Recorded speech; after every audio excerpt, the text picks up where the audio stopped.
Hey, I'm Ale. And I'm Andre.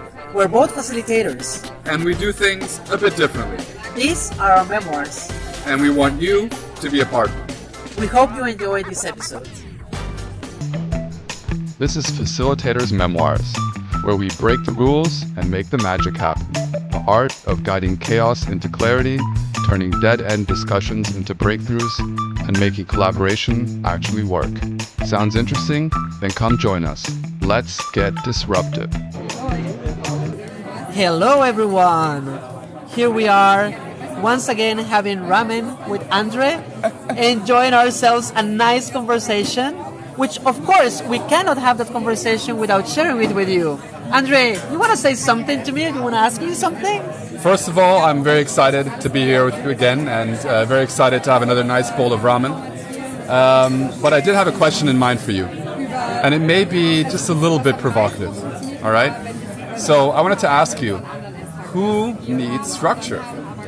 You wanted to come with a simple question. Who needs it? We talked about simple questions and here you come with this complicated one. I came here today wanting to provoke you just a little bit. Jesus. Just to poke the Ale bear just a tiny bit. Every single time. I mean, if I also try to pay attention from different points of view, the question is a little bit loaded. Because it's not only about whether structure is important, but also for whom it's important. Yeah, no, like who needs it? Exactly. Literally, who needs it? Is it for the people facilitating the process, or is it for the participants? And then also, the real juicy provocation is, do we need any structure at all? Who needs it? I would like to dig into quite the loaded question. Yes. It's an interesting way to actually Let's dig into it though, huh? Let's give a little bit of a teach into it. What comes to mind? Well, the first thing that kind of crosses my mind, and it's connected a little bit to something that we discussed at some point, is that structure is always good from the point of view of having something that can give you a little bit of guidance, especially if you are a facilitator. So I kind of think of it like a lifeboat, something that you can hang on to if there's a very big storm. So you know, okay, if the storm is going to be complicated, meaning, for example, difficult participants, a topic that could be very complicated, not having participants, for example, participating in my conversation, not knowing whether people are going to participate early enough in the process or not. From that point of view, if I prepare myself beforehand, I know that I can always hold on to that lifeboat, or that, even we can call it like the Titanic version of Leonardo DiCaprio holding on to the big closet door. It can save you in case that the things go wrong.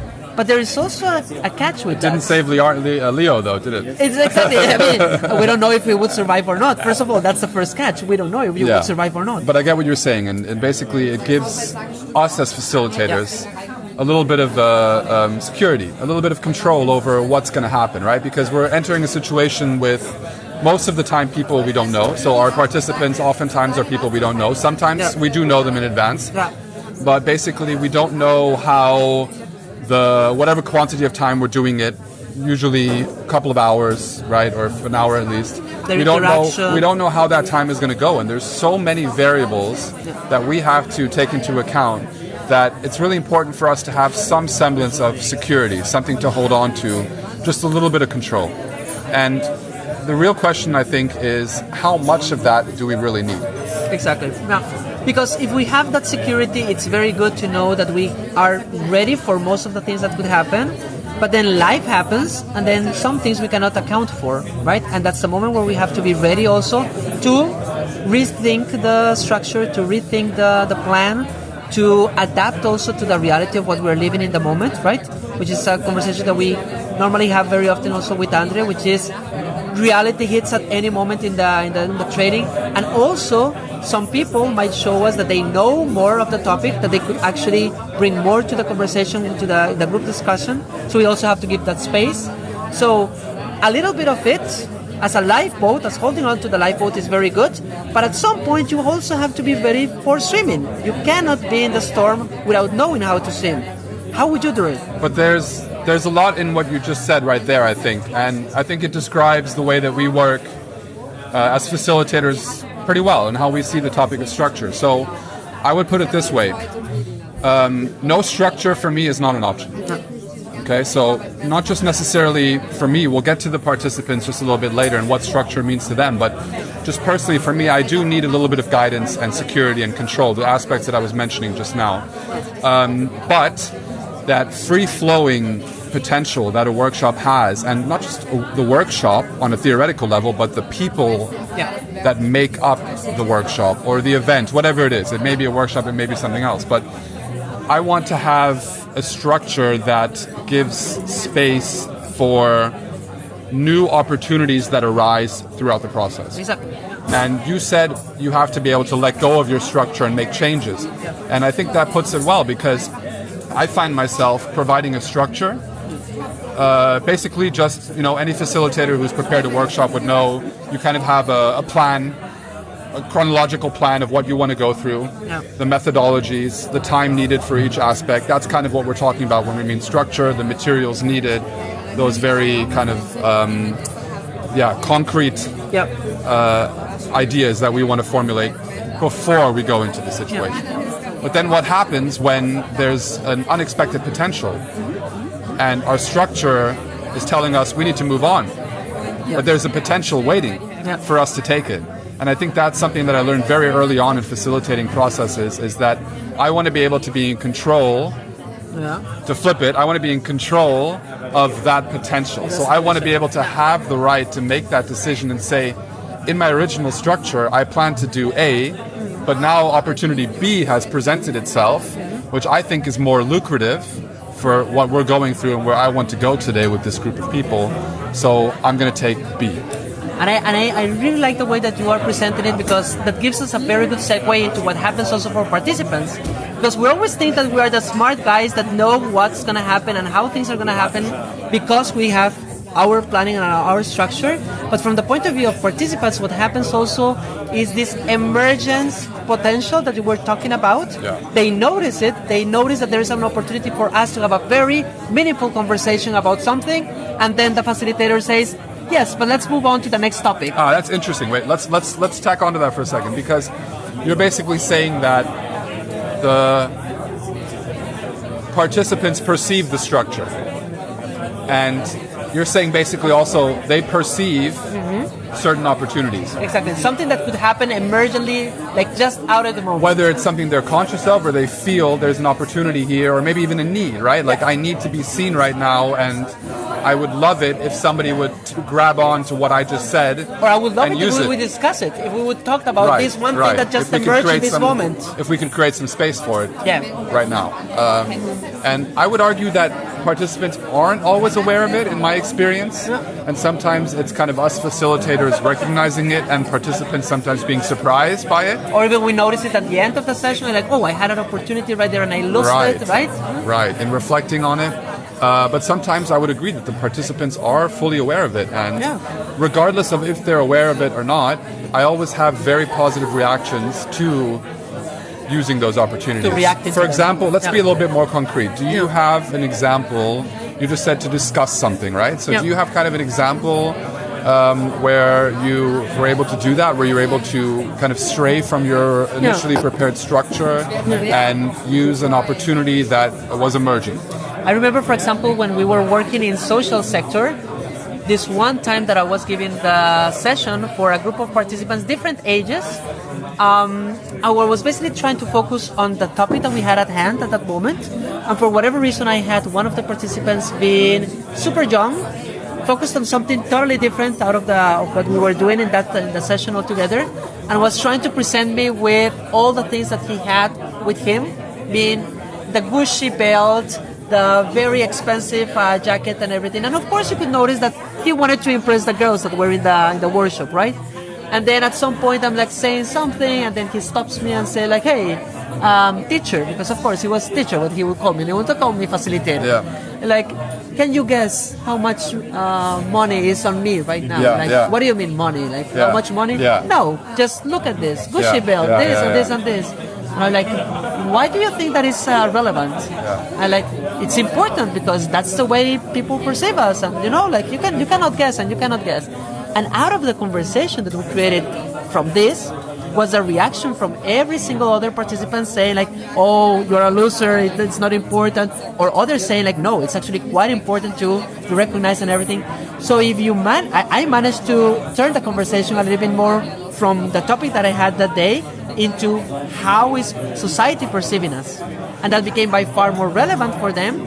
And when I got their buy-in with that, then I could give the session about what I wanted to give, because we already had the conversation about, is this right, is this wrong? There was no filter about what was positive or what was negative, but basically the point of view of everyone. And I think even at the end of the session, having the participants say like, it was a nice discussion, even though he knew that he kind of lost it with everyone perceiving it in a different way, it was very positive from the point of view of the group participation, the engagement of everyone, and getting to a topic that was important also for them. So it's kind of I give something to the group, and the group gives something back to the facilitator, and like that we build something beautiful out of it, right? Yeah, and it's a really interesting example because the listeners right now might be thinking, oh, this person with the Gucci bag is kind of hindering the process, and he's interrupting and disrupting your workshop, and you were able to take that disruption and turn it into a valuable discussion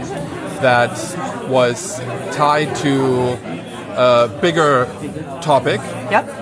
That you were then able to tie to the actual topic that you had planned. That was more connected to their lifestyle, right? To the way that they live, things that are relevant for them. And that's the key is, first of all, you were able to make the person who was disrupted seen. He felt seen, which is also, I hear from that feedback that he gave you, he basically told you, you saw me today. Yeah, exactly. Right? You saw me today and you valued me, and when you asked me if this was relevant or not, you found a way to make it relevant, so to say, right? I could have totally easily dismissed the whole conversation and just not pay attention to him at all.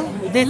Yeah, and you were able to use that disruptive moment to almost do like a group team building exercise. Exactly. Right? In addition to the content of the discussion, you had people interacting with each other who did not know each other, I would presume, before, so it was no judgment, no misconception or anything. We were curious altogether about his point of view. And a difficult topic as well, right? And something that maybe also certain people might have barriers to share something like that, very personal about how you see these kind of things, right? So you were able to break the ice.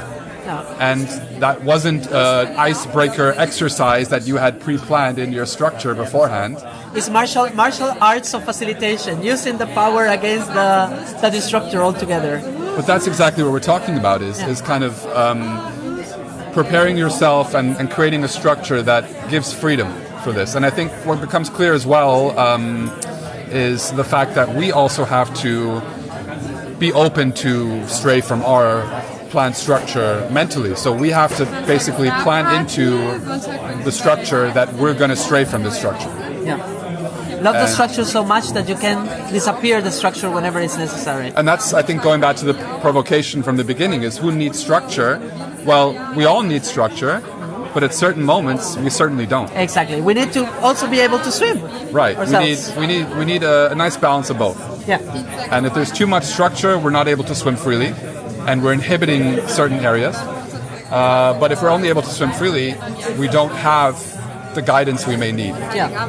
You know, and in terms of the participation point of view, so in the point of view of our participants, maybe I can give an example. Go ahead, please. So, as you know, and hopefully our listeners know by now, that I work a lot with kids and youth. And I do workshops on a big variety of topics. Yeah. And really, to me, the topics are not of that much importance. Yeah. It's more about creating experiences that are valuable to my target group, the kids and the youth. That's right. So, what I found when working with kids and youth is structure is essential. So, I had this project. A lot of my projects are like this, but I have this one particular project where I start the exercise or the workshop, whatever you want to call it, by asking the participants what are their interests. And that's the starting point. Yeah. And for the first half an hour, 45 minutes, that's all I have planned. Yeah. So my structural point is we're going to talk about our interests, but we're going to do it in a way that's going to engage them. So I'm going to have them all write something down. Yeah. Okay, so I'm going to engage them and I'm going to have them write it down. But then what I'm going to do is I'm going to leave space for what comes from that. Exactly, emergent. Right? And what I found is that most of the time, when you start asking young people what their interests are, which is something that has such untapped potential, because there's very few areas where they're actually being asked seriously. Nobody asks them, especially by adults. That's true. What are you interested in? Where sometimes even they're like, I need a moment. I don't know. Right? I don't know. Yeah. The younger they are, the more easy it is for them, in my experience, to answer this question. Sometimes when I do this with teenagers, it takes them a moment to actually remember what their interests are, or maybe their interests are limited in their own experience. But that whole question creates this flowing process of, wait, hold on, somebody cares about my interests. And then they start sharing their interests. And then from somebody sharing an interest, somebody else latches onto that and either adds something on that interest or taps into their own interests. And all of a sudden, my intention was to find out what their interests are. Well, similar to what you had done with that disruption participant, I'm creating group building. I'm having them feel seen and heard. And I'm also creating a basis for the actual idea that I'm trying to get to, which is out of these interest developing projects, because it's a weekly event. So once a week I get together with the same group of kids. So in the beginning it's very important that I'm able to kind of diagnose them. What are their interests? What do they want to do? Also kind of what are they like? Are they shy? Are they extroverted? Are they talkative? Are they disruptive? And I'm able to achieve all of that by just asking them what are their interests. And then giving that question and exercise half an hour. But then maybe that half an hour is not enough. Sometimes even it's too much. So I'm able to, and I think that's a big point also with the topic of the structure and the free flowing, is the time management. So for me, very concretely as a facilitator, it means I need to be flexible in my time management. But I think it's another good example with a completely different target group of how I need the structure, because at some point I will be going on to finding a project that we can work on based on these interests. Exactly. But the time I'm taking between those two steps in the structural process, I'm leaving open. So I have a structure, but I have degrees of freedom within that structure. To work on top of that. No, and I appreciate also the example, because what you're talking about is basically also to work on the things that are important for the participants altogether, which is something that is super important. We can also discuss it a little bit, which is the topic of buy-in. Most of us facilitators, we think that just because participants are there in the room with us, they have to go through the process with us, and they have never signed anything for that. They didn't sign up for this. They sign up for us in the moment that we let them know that they are valuable for us, that we're going to be giving this something that is valuable also to them. And that is also a little bit of the buy-in.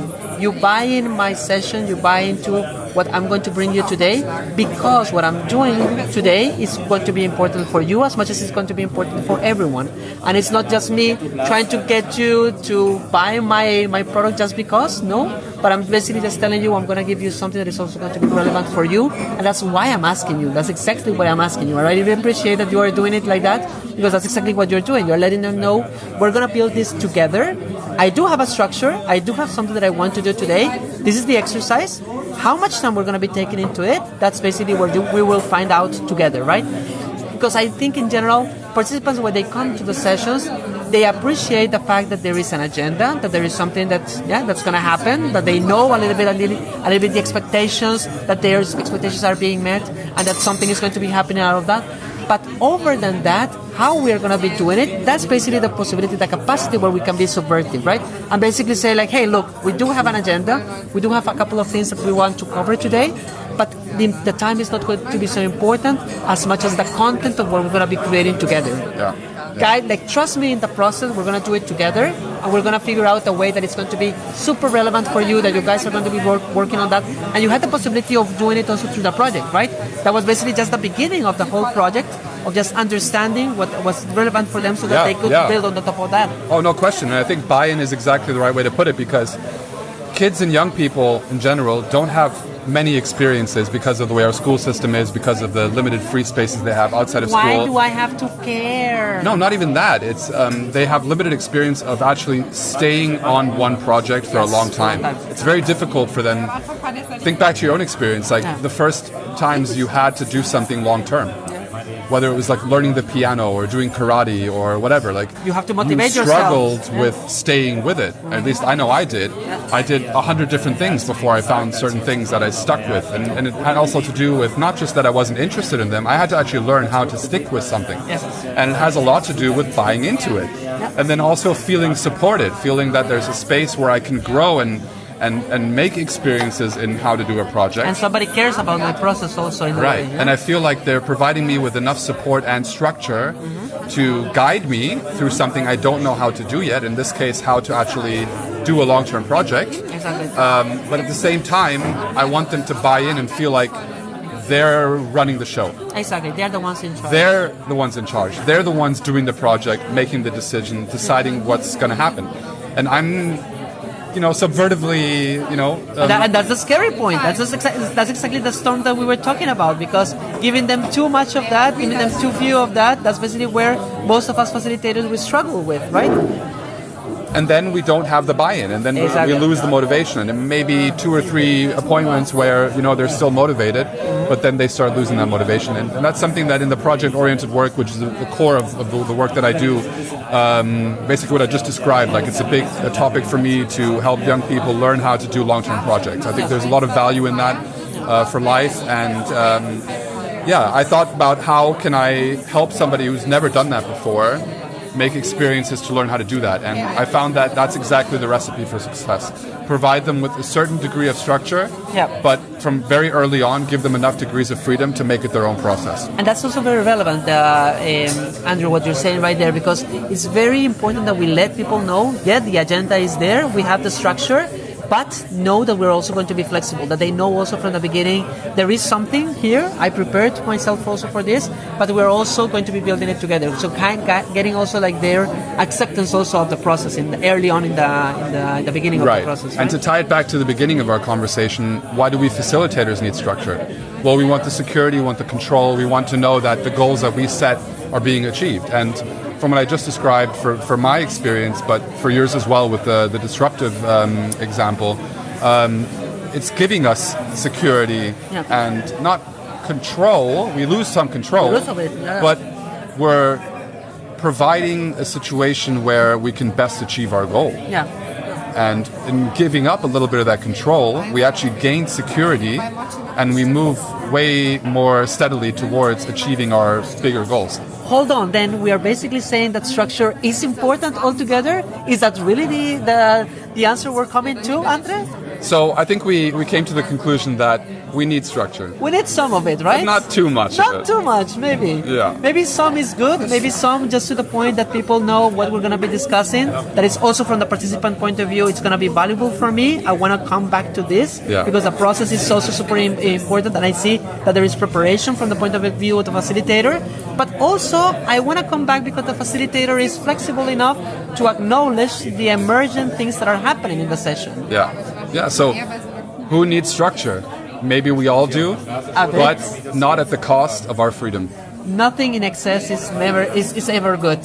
So having a little bit of it and having a little bit of crazy mind and open-mindedness to whatever is happening in the moment is also relevant. So the two of them are actually necessary. Absolutely. I think we can wrap it up there. It was an absolute pleasure having this somewhat structured conversation with you. If you allow me right now, I'm going to be stealing a little bit of piece of a ramen from Andre before we finish the episode. And with this, we're basically telling you it was an absolute privilege to once again have you together as our listeners today.